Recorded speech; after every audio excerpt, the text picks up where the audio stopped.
You really think de Blasio's going to win tomorrow, don't you, Michael? So You don't think this latest Joe Lhota attack is gonna hurt his numbers? Where de Blasio said he was late to an event because his schedule was thrown off because he had a 5 a.m. phone call, and Joe Lhota goes, "Aha! You are not ready to become mayor because the mayor needs to be a morning person." Well, I didn't mention that because I wanted to focus on stop and frisk, but this whole not a morning guy thing is a pretty devastating attack. Joe Lhota, when I watched his acceptance speech when he ran the Republican primary for mayor, which was, I think he got less votes getting that primary win than Anthony Weiner got getting 5% of the Democratic primary. Yes, that's correct. So Joe Lhota gave a speech that I said, and I just want to say no offense to accountants out there, but his acceptance speech was like something that you would picture some accountant would give to himself in the shower during an imaginary run for public office. It was just, Joe Lhota is not a very eloquent or politically shrewd guy, and you could see this by his last minute. He's already tried de Blasio's a Sandinista communist, which at least is great New York Post cover with de Blasio next to a hammer and sickle. Don't change, New York Post. Don't ever change. I think the morning thing is the most desperate.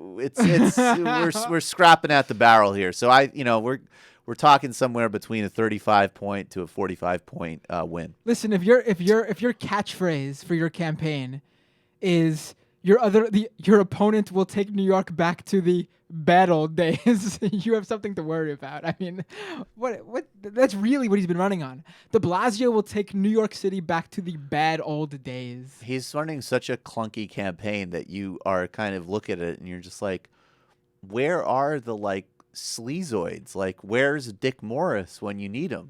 It's so hapless that you feel bad. You're like, that's not how you run a racially charged demagogic campaign, dude.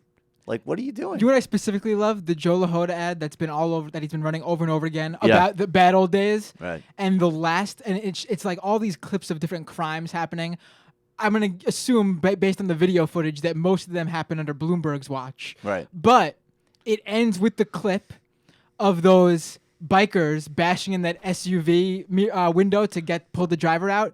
You know, that incident that happened. Yeah, this was a big thing that happened a couple weeks ago. You mean that incident that happened all the way back in those bad old days? I see what you mean. So far ago in those bad and there was 5 NYPD officers who were part of that gang of cops, that gang of bikers. I don't know how many, but I know that it was a whole thing where basically this gang of bikers. It's amazing because one of the bikers has a video camera on his helmet, so the whole thing is filmed, and they chase down, and this is a gang of bikers. It's probably 30, 40 bikers, I want to say. They chase down a Range Rover up the, what was it? It's Manhattan, what expressway was it? It's an upper, I think West Side, the expressway on the Upper West Side. Okay, yeah. Upper West Side Highway. Upper West Side Highway. They chase him down and then stop. And when they get to a light, they surround the vehicle. They bash the window open with their helmets, and they drag the guy out of the car and start beating him. And one of the guys who was closest on the scene was an NYPD officer who had also been undercover during Occupy Wall Street. So a lot of great subtext to that story. It's just a bunch of bikers on the West Side Highway all the way back in 2013, the bad old days. Yeah, the bad old days.